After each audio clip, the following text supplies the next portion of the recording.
Avez-vous déjà essayé de méditer et eu l'impression de ne pas progresser? Avez-vous dévoré des dizaines de livres spirituels et pourtant l'impression tenace que quelque chose vous retient exactement au même point? Rudolf Steiner a découvert qu'il existe des forces invisibles, œuvrant activement à bloquer votre développement spirituel. Ce n'est pas un manque d'effort, ce n'est pas un manque de mérite. Ce sont des obstacles spécifiques qui, si vous ne les connaissez pas, vont vous maintenir prisonnier pour le reste de votre vie. Ce que je vais vous révéler maintenant pourrait expliquer des années de stagnation spirituelle. Cela pourrait vous montrer pourquoi vous sentez que vous êtes si proche d'une avancée, mais que vous n'arrivez jamais à franchir le dernier pas. Steiner a cartographié 10 blocages principaux qui entravent l'évolution de l'âme humaine. Et le plus effrayant, c'est que la plupart d'entre eux opèrent complètement sous le radar de la conscience. Avant de commencer, je dois vous expliquer quelque chose de fondamental. Steiner ne voyait pas le mal comme une force unique. Il a identifié 2 pôles d'opposition au développement humain. D'un côté, Lucifer, de l'autre, Ahriman. Lucifer tire vers le haut, vers des fantasies spirituelles sans fondement, vers l'orgueil de se croire illuminé. Ahriman tire vers le bas, vers le matérialisme aride, vers la négation de toute réalité, au-delà du physique. Le chemin du développement spirituel authentique passe exactement au milieu, en équilibrant ces 2 forces. Avec cela à l'esprit, passons aux 10 blocages qui pourraient saboter votre évolution. Maintenant même, blocage numéro 1, le matérialisme radical, c'est le territoire d'Ahriman. La croyance que seul le monde physique est réel, que tout peut être expliqué par des atomes et des molécules, que la conscience n'est qu'un sous-produit du cerveau.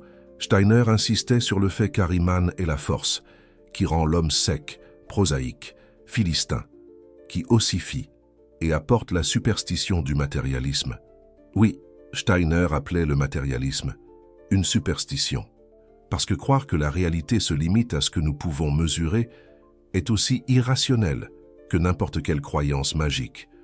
Le problème du matérialisme n'est pas seulement intellectuel, il affecte le corps éthérique. Quand vous vivez convaincu que rien n'existe au-delà de la matière, les forces vitales qui vous connectent au monde supérieur commencent à s'atrophier. C'est comme un muscle qui n'est pas utilisé. Avec le temps, la capacité de percevoir les réalités spirituelles disparaît tout simplement. Comment savoir si vous êtes pris au piège dans ce blocage? Posez-vous la question. Est-ce que je peux accepter la possibilité de réalité que mes sens physiques ne captent pas? Si votre réponse immédiate est un scepticisme automatique, Ahriman a déjà un pied dans votre conscience. Steiner a identifié des professions et des environnements où le matérialisme ahrimanique est particulièrement fort. Les scientifiques, les technologues, les inventeurs sont, selon lui, les proies naturelles d'Ahriman. Cela ne signifie pas que ces professions sont mauvaises. Cela signifie que les personnes dans ces domaines ont besoin d'une vigilance spéciale pour ne pas être complètement absorbées par la vision matérialiste. L'antidote au matérialisme n'est pas de rejeter la science ou la technologie, c'est de les compléter avec des pratiques qui développent la perception spirituelle. Steiner recommandait aux scientifiques de pratiquer la méditation et la rétrospection avec la même discipline, ce qu'ils appliquaient à leurs recherches. La pensée analytique est un instrument précieux. Elle ne devient un blocage que lorsqu'elle domine complètement en excluant d'autres formes de connaissance. Blocage numéro 2, l'orgueil spirituel. C'est le territoire de Lucifer et c'est peut-être le plus dangereux de tous, parce qu'il se déguise en vertu. C'est la croyance que vous avez déjà atteint des niveaux élevés de développement, que vous êtes plus évolué que les autres, que vous avez accès à des vérités que le reste de l'humanité ne peut pas comprendre. Steiner avertissait que Lucifer fait appel, avant tout, à notre orgueil et à notre ambition, en nous faisant penser que nous n'avons pas de limitation.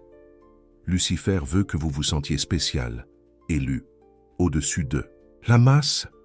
Et au moment où vous croyez cela, votre développement s'arrête. L'orgueil spirituel est un piège parfait, parce qu'il utilise la recherche spirituelle elle-même contre vous. plus vous apprenez, plus vous êtes susceptible de penser que vous en savez déjà assez. Plus vous avez d'expérience spirituelle, plus il est facile de croire que vous êtes déjà arrivé là où vous deviez arriver. Steiner voyait cela constamment parmi ses propres élèves, des personnes qui avaient des expériences authentiques sur le chemin spirituel et qui ensuite arrêtaient d'évoluer parce qu'elles pensaient avoir déjà atteint l'illumination. La véritable illumination, disait Steiner, vient accompagnée d'une humilité profonde, pas d'orgueil.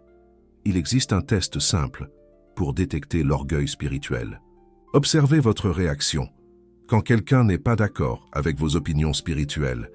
Si vous ressentez de l'irritation, si vous pensez que l'autre personne n'est simplement passe à votre niveau, si vous rejetez automatiquement le point de vue de l'autre, l'orgueil est présent. Le véritable chercheur spirituel reste éternellement un étudiant. Peu importe le nombre d'expériences qu'il a, le nombre de livres qu'il a lus, le nombre de décennies qu'il a pratiquées, il y a toujours plus à apprendre, il y a toujours des couches plus profondes à explorer. Le moment où vous pensez que vous en savez assez est le moment où vous arrêtez de grandir. Lucifer est particulièrement actif dans les communautés spirituelles. Observez les groupes ésotériques et vous verrez fréquemment une compétition voilée sur qui est le plus évolué, qui a les expériences les plus profondes, qui a accès à des maîtres plus élevés. Tout cela, c'est Lucifer en action, transformant la recherche de la transcendance en une scène de plus pour l'ego. Blocage numéro 3. La distraction constante. C'est un blocage moderne que Steiner a prévu avec une clarté effrayante. Il a averti qu'une mécanisation de l'esprit, une végétation de l'âme et une animalisation du corps se produirait si l'humanité ne trouvait pas une nouvelle relation avec l'esprit. Nous vivons à l'ère de la distraction infinie. Téléphone portable, réseaux sociaux, nouvelles constantes, divertissement à la demande. L'esprit ne se repose jamais et sans repos mental, sans moment de silence intérieur, les portes des mondes spirituels restent fermées. Steiner enseignait que le développement spirituel requiert une concentration soutenue, la capacité de maintenir une pensée, une image, une méditation pendant des périodes prolongées. Chaque notification que vous consultez, chaque fois que vous prenez votre téléphone, par réflexe, vous entraînez votre esprit à la dispersion, pas à la concentration. Ce blocage est particulièrement insidieux parce qu'il semble inoffensif. Qu'est-ce qu'il y a de mal à consulter son téléphone? Mais la somme de milliers de petites distractions crée un modèle mental incompatible avec tout progrès spirituel sérieux. Steiner vivait à une époque, avant Internet, avant les smartphones, avant les réseaux sociaux. Malgré cela, il mettait déjà en garde contre les dangers de la mécanisation de la conscience. S'il pouvait voir le monde actuel, il reconnaîtrait certainement Ahriman derrière. Beaucoup de ce que nous appelons le progrès technologique, cela ne signifie pas que la technologie est mauvaise en soi. Cela signifie qu'elle doit être utilisée consciemment. Les périodes délibérées de déconnexion numérique donc sont tout aussi importantes pour le développement spirituel que la méditation formelle. Si vous ne pouvez pas rester 1 heure sans vérifier votre téléphone portable, c'est un signe clair que ce blocage est actif en vous. Une pratique que Rudolf Steiner recommanderait aujourd'hui serait d'établir des horaires sacrés, des périodes de la journée, complètement libres de stimuli électroniques. L'aube et le crépuscule sont particulièrement importants, car ce sont des moments de transition, où le voile entre les mondes est plus mince. Utilisez ces moments pour consulter vos emails ou faire défiler les réseaux sociaux. C'est gaspiller des opportunités précieuses de contact spirituel. Blocage numéro 4. L'immoralité persistante. C'est un blocage que de nombreux chemins spirituels modernes préfèrent ignorer. Rudolf Steiner était absolument clair. Développement moral et développement spirituel sont inséparables. Vous ne pouvez pas avancer spirituellement tant que vos actions dans le monde physique contredisent les principes éthiques de base. Cela ne signifie pas que vous devez être parfait. Cela signifie que vous devez être dans un effort véritable d'amélioration morale. Mentir, manipuler, nuire consciemment à autrui. Toutes ces actions créent des obstacles dans le corps astral, qui bloquent la perception spirituelle. Rudolf Steiner disait que pour chaque 3 pas dans la connaissance spirituelle, vous devez faire un pas dans le développement moral. Si la connaissance avance plus rapidement que la moralité, vous créez un déséquilibre dangereux. Il est possible d'avoir des expériences spirituelles véritables et en même temps d'être moralement stagnant. Mais ces expériences deviennent distordues, mal interprétées et finalement destructrices. L'histoire est pleine d'exemples de leaders spirituels qui avaient des pouvoirs véritables, mais dont la moralité n'a pas suivi leur développement. Le résultat est toujours le même. Abus de pouvoir, exploitation des adeptes et finalement, chute et destruction. Les capacités spirituelles sans fondation morale sont comme un feu sans contrôle. Elles peuvent détruire tant ceux qui les possèdent que ceux qui les entourent. Rudolf Steiner recommandait un examen de conscience quotidien, chaque soir. Outre la rétrospection, demandez-vous, ai-je été honnête dans toutes mes interactions? Ai-je causé du tort à quelqu'un avec mes paroles ou mes actions? Ai-je agi par intérêt propre? Déguisé en altruisme? Cet examen constant empêche de petits écarts moraux de s'accumuler en blocages plus importants. Blocage numéro 5. La recherche de raccourcis. C'est un autre territoire luciférique, le désir de sauter des étapes, d'atteindre des états élevés, sans faire le travail nécessaire. Drogues psychédéliques, rituels qui promettent l'illumination instantanée, techniques qui sont censées ouvrir le 3e œil en une semaine. Rudolf Steiner était très clair à ce sujet. Le chemin spirituel authentique est graduel. Chaque étape prépare à la suivante. Lorsque vous essayez de forcer l'ouverture de capacités spirituelles avant d'être prêt, vous ne gagnez pas en pouvoir. Vous vous exposez à des forces que vous ne pouvez pas contrôler. Le problème des raccourcis n'est pas qu'ils ne fonctionnent pas. Certains fonctionnent. Et c'est exactement le danger. Vous pouvez avoir des expériences spirituelles véritables, par des moyens artificiels, mais sans la préparation adéquate. Vous ne pouvez pas intégrer ces expériences. Elles deviennent confuses, effrayantes, ou alimentent encore plus l'orgueil spirituel. Le développement spirituel authentique, selon Rudolf Steiner, requiert des années de travail patient, non pas parce que l'univers veut vous punir, mais parce que votre structure intérieure doit se fortifier graduellement pour supporter des réalités de plus en plus intenses. Rudolf Steiner comparait cela à la construction d'un bâtiment. Vous ne pouvez pas poser le toit avant de construire les murs. Vous ne pouvez pas construire les murs avant de faire les fondations. Chaque étape du développement spirituel est une fondation pour la suivante. Sauter des étapes n'accélère pas la construction. Cela crée une structure instable qui va s'effondrer. C'est particulièrement important à l'ère actuelle, où tout promet des résultats instantanés. Fitness en 30 jours. Apprendre une langue en une semaine. Illumination en un week-end. Cette mentalité est le reflet parfait de l'influence de Lucifer. Il veut que vous atteigniez des hauteurs spirituelles, sans passer par le travail de purification et de renforcement, que ces hauteurs exigeants. Blocage numéro 6. L'isolement spirituel.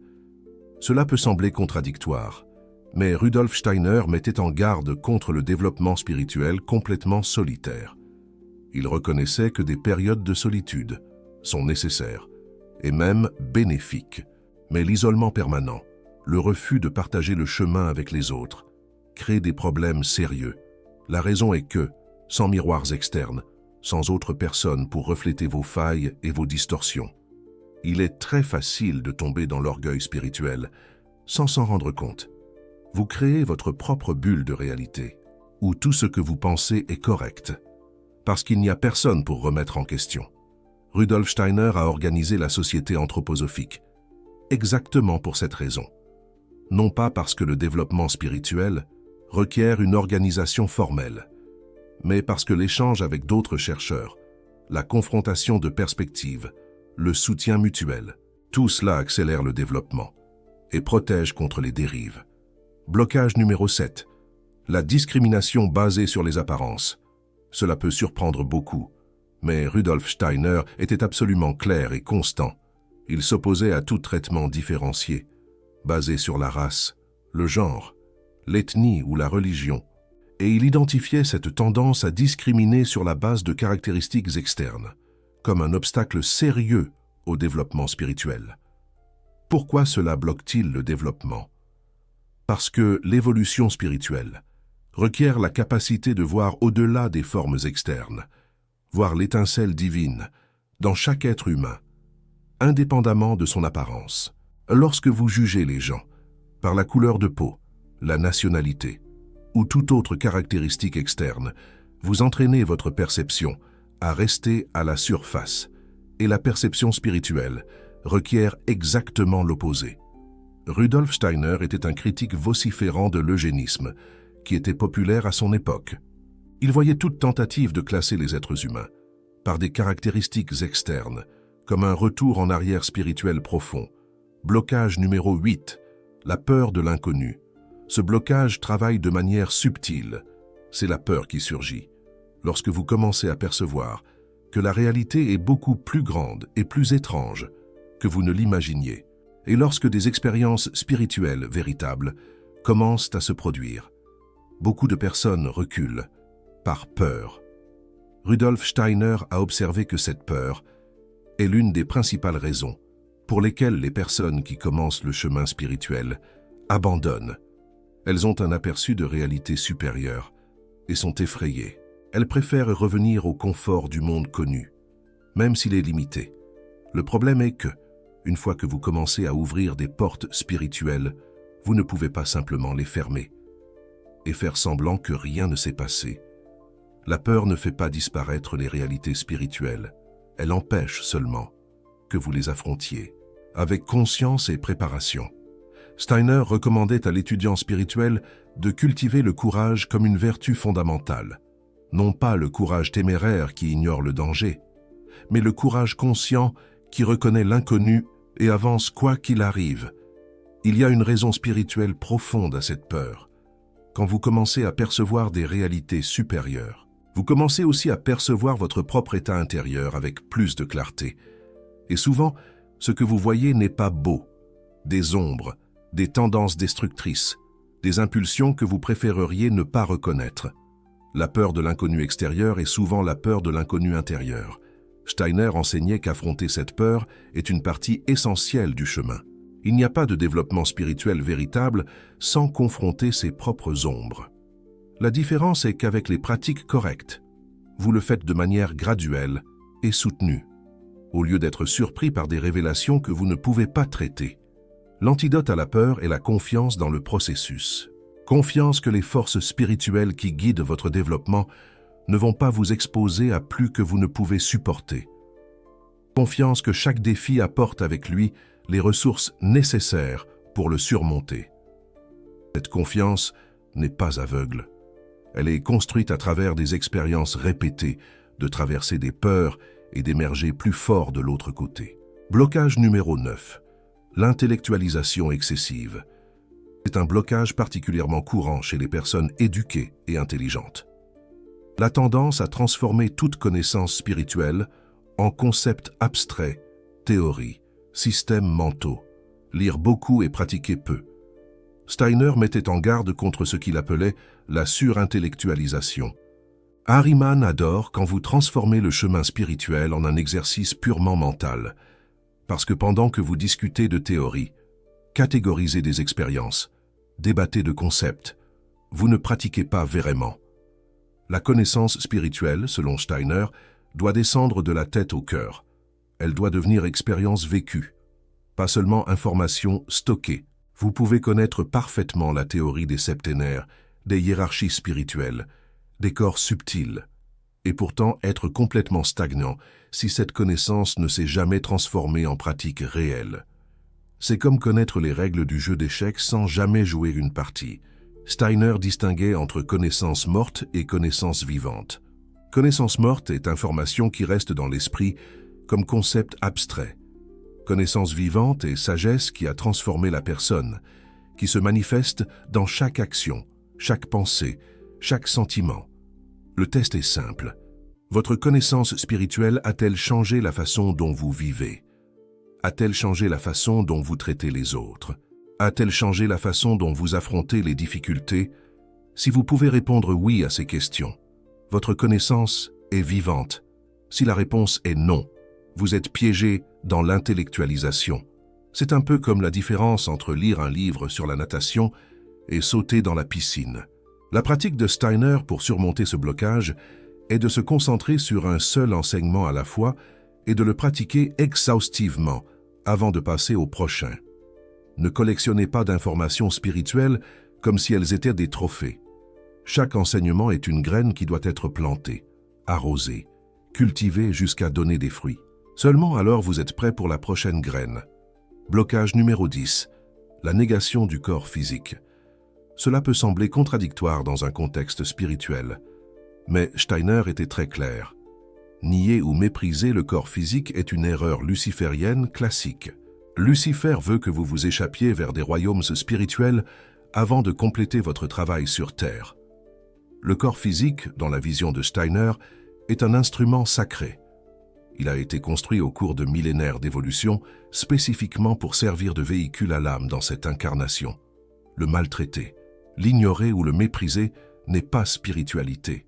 C'est fuite. Pratiques ascétiques extrêmes, jeûnes qui nuisent à la santé, négligence des besoins de base du corps. Tout cela représente une distorsion du chemin spirituel. L'objectif n'est pas d'échapper au corps, mais de spiritualiser le corps. Transformer le véhicule physique en un instrument de plus en plus raffiné pour l'expression de l'âme. Steiner était très équilibré à ce sujet. Il ne recommandait ni indulgence ni ascétisme, il recommandait la conscience. Manger avec conscience. Se reposer avec conscience. Bouger avec conscience. Le corps n'est pas un obstacle à l'esprit, c'est le temple de l'esprit. Et quand vous prenez soin du temple avec révérence, l'esprit peut se manifester avec plus de clarté. Imaginez un violon. Pour qu'il produise une belle mélodie, il faut en prendre soin. Il existe encore une troisième force adversaire que Steiner mentionnait moins fréquemment, mais qui est extrêmement importante à comprendre, les asuras. Alors que Lucifer travaille principalement dans le corps astral et Ahriman dans le corps éthérique et physique, les asuras attaquent le noyau le plus profond de l'être humain, le moi, l'étincelle divine, individuelle. Les asuras promeuvent les impulsions les plus profondes d'égoïsme et de sensualité destructive. Ils cherchent à fragmenter le moi humain, rendre impossible l'intégration spirituelle. Steiner avertissait que les dommages causés par les asuras sont les plus difficiles à réparer parce qu'ils affectent la propre essence de l'individualité. Heureusement, les mêmes exercices qui protègent contre Lucifer et Ahriman renforcent aussi contre les asuras. La construction d'un moi fort et intégré. À travers l'autoconnaissance, la méditation et le développement moral est la meilleure défense contre toutes les trois forces adversaires. C'est comme construire une forteresse solide, pierre par pierre. Maintenant que vous connaissez les 10 blocages, comment les enlever? Steiner a laissé une méthode systématique, les 6 exercices fondamentaux. Premièrement, le contrôle de la pensée. Choisissez un objet simple et pensez-y pendant 5 minutes sans laisser l'esprit divaguer. Cela semble facile jusqu'à ce que vous essayiez. Cet exercice renforce l'esprit contre les distractions et prépare à des méditations plus profondes. Deuxièmement, le contrôle de la volonté. Choisissez une action simple à faire tous les jours à la même heure. Quelque chose sans but pratique, comme toucher le lobe de l'oreille à midi. Cela renforce la volonté indépendamment des motivations externes.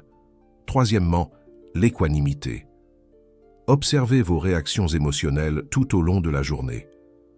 Joie excessive, tristesse profonde, irritation soudaine. L'objectif n'est pas de supprimer les émotions, mais de les observer sans être entraîné par elles. Cela développe la stabilité intérieure. Quatrièmement, la positivité. Recherchez l'aspect positif dans chaque situation, aussi difficile soit-elle. Non pas comme négation du négatif, mais comme exercice de perception élargie. Même dans les pires circonstances, quelque chose peut être appris. Cinquièmement, L'ouverture mentale. Restez disposé à considérer de nouvelles idées, même si elles contredisent vos croyances actuelles. Cela protège contre la rigidité mentale qui bloque le développement. Sixièmement, l'harmonie. Pratiquez les 5 exercices précédents de manière équilibrée, sans se concentrer excessivement sur aucun d'eux. Le développement spirituel requiert l'équilibre entre toutes les facultés. Si vous recevez de la valeur de ce contenu, considérez envoyer un super thanks. Vous venez de découvrir une connaissance qui peut débloquer des années de stagnation spirituelle. Chaque contribution permet de continuer à révéler les enseignements de Rudolf Steiner, qui transforment des vies. Vraiment. Il y a aussi la pratique de la rétrospection nocturne. Chaque soir, avant de dormir, revoyez votre journée à l'envers, du moment présent jusqu'au moment où vous vous êtes réveillé. Cela développe la capacité de penser indépendamment du temps physique et renforce le corps éthérique. C'est fondamental. Il est fondamental aussi la pratique de la vénération. Rudolf Steiner disait que les sentiments de vénération, de révérence devant ce qui est grande et mystérieux, ouvrent des portes que l'intellect seul ne parvient jamais à ouvrir. Le scientifique moderne a été formé pour disséquer, analyser, réduire. Le chercheur spirituel, lui, doit réapprendre à contempler avec révérence, une vraie reconnexion. La vénération n'est pas de l'adoration aveugle. C'est la reconnaissance qu'il existe quelque chose de plus grand que vous, que la réalité contient des mystères, que votre esprit fini ne peut pas embrasser complètement. Cette attitude d'humilité devant le mystère est exactement l'opposé de l'orgueil spirituel. C'est pourquoi cultiver la vénération est un antidote si puissant contre les influences lucifériennes. Très important. Rudolf Steiner recommandait des pratiques simples de vénération.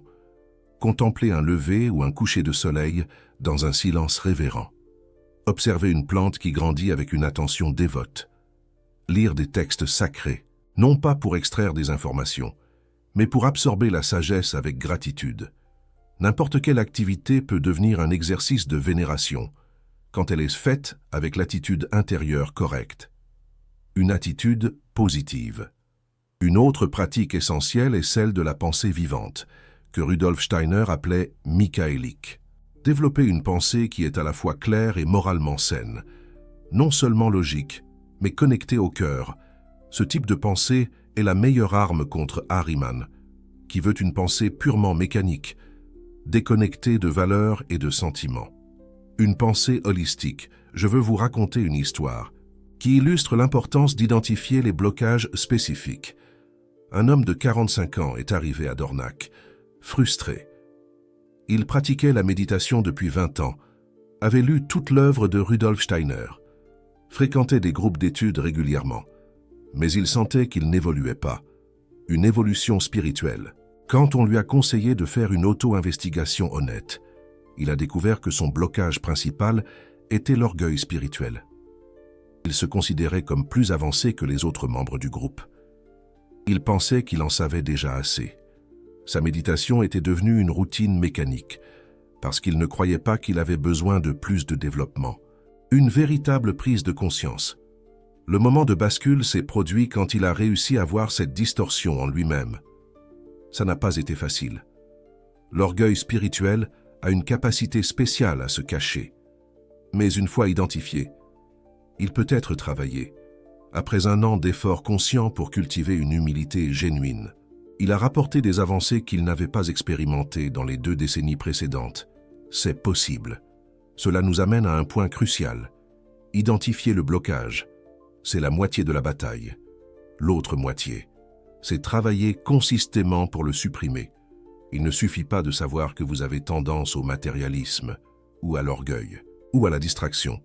Vous devez créer des pratiques spécifiques pour contrarier ces tendances, jour après jour. Constance. Rudolf Steiner était très pratique à ce sujet. Il n'offrait pas seulement des diagnostics spirituels. Il offrait des exercices concrets pour chaque type d'obstacle, si votre blocage est le matérialisme. Les pratiques de méditation qui développent la perception du corps éthérique sont particulièrement indiquées. Si votre blocage est l'orgueil, les exercices de vénération et de service aux autres sont essentiels. Vous êtes capable. Le chemin spirituel n'est pas une ligne droite, c'est une spirale.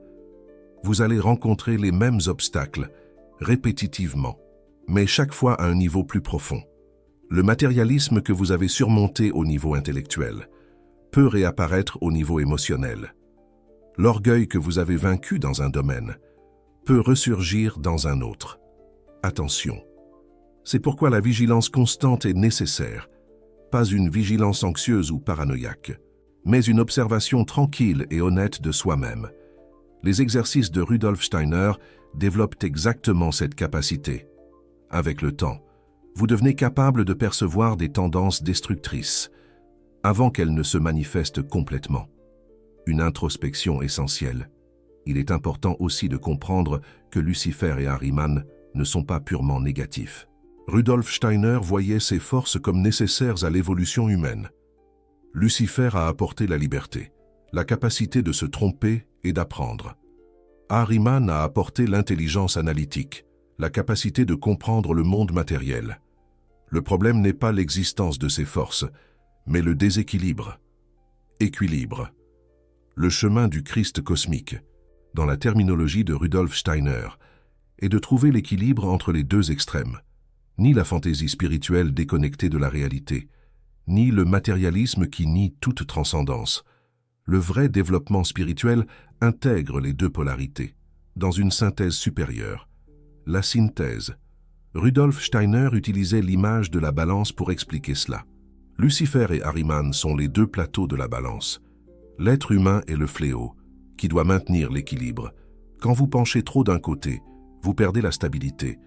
Le travail spirituel est justement de maintenir cet équilibre dynamique, moment après moment, décision après décision, tout le temps. Le Christ cosmique, dans la vision de Rudolf Steiner, n'est pas seulement une figure historique. C'est une force spirituelle active qui aide l'humanité à trouver cet équilibre, se connecter avec cette force, à travers la méditation et la vie éthique. Renforce votre capacité à résister tant à Lucifer qu'à Ahriman. Une protection. C'est particulièrement important à notre époque. Rudolf Steiner voyait la période actuelle comme un moment de bataille spirituelle intense. Les forces de Lucifer et Ahriman sont plus actives que jamais, essayant de dévier l'humanité de son chemin évolutif. Chaque individu qui trouve l'équilibre contribue à la victoire de la lumière. Chaque personne qui succombe aux extrêmes renforce les forces adversaires. Un choix. Pour conclure, je vous laisse une pratique qui peut aider à identifier quel blocage est le plus actif en vous en ce moment. Avant de dormir ce soir, revoyez votre journée et demandez-vous où ai-je été tiré trop vers le haut, vers des fantaisies, l'orgueil, la fuite de la réalité, et où ai-je été tiré trop vers le bas, vers le scepticisme, le matérialisme, la négation du spirituel, une analyse. Faites cela pendant une semaine et un schéma va émerger. Vous allez percevoir si votre tendance prédominante est luciférienne ou ahrimanique. Et avec cette connaissance, vous pouvez diriger vos efforts de manière beaucoup plus efficace. Une connaissance de soi. Rappelez-vous, personne n'est complètement libre de ces blocages. Même les maîtres les plus avancés continuent à travailler avec eux. La différence, c'est qu'ils reconnaissent les blocages quand ils surgissent et ont des outils pour y faire face. Maintenant, vous aussi, vous avez ces outils. Utilisez-les avec consistance et patience, et les résultats viendront. Soyez patient. Polémique pour les commentaires. Rudolf Steiner affirmait que l'orgueil spirituel est plus dangereux que le matérialisme parce qu'il se déguise en vertu. Êtes-vous d'accord? Ou pensez-vous que le matérialisme, en niant complètement l'esprit, est le blocage le plus grave? Commentez votre perspective. Et si vous avez identifié lequel de ces 10 blocages vous affecte le plus, n'hésitez pas à le partager en commentaire. Je réponds à tout le monde dans les premières heures. C'est important de prendre conscience de ces freins, ces obstacles invisibles qui peuvent entraver notre évolution spirituelle. Rudolf Steiner nous a ouvert la voie. Il a éclairé ces zones d'ombre. Alors, faites ce premier pas. Partagez votre expérience et avançons ensemble vers une meilleure compréhension de nous-mêmes et du monde qui nous entoure. Votre contribution est précieuse. Elle peut aider d'autres personnes à identifier leurs propres blocages et à trouver les clés pour les surmonter. N'ayez pas peur de vous exprimer. N'ayez pas peur d'être vrai. Ce n'est qu'en reconnaissant nos faiblesses que nous pouvons les transformer en force. Alors, à vos claviers, et partagez, partagez, partagez. L'entraide est une des clés de la réussite spirituelle. Rappelez-vous, Rudolf Steiner l'a souligné à maintes reprises. Nous ne sommes pas seuls sur ce chemin. Nous pouvons nous soutenir mutuellement. Nous pouvons apprendre les uns des autres. Alors, n'hésitez plus et rejoignez la communauté. La communauté de ceux qui cherchent à se dépasser, à grandir, à évoluer ensemble.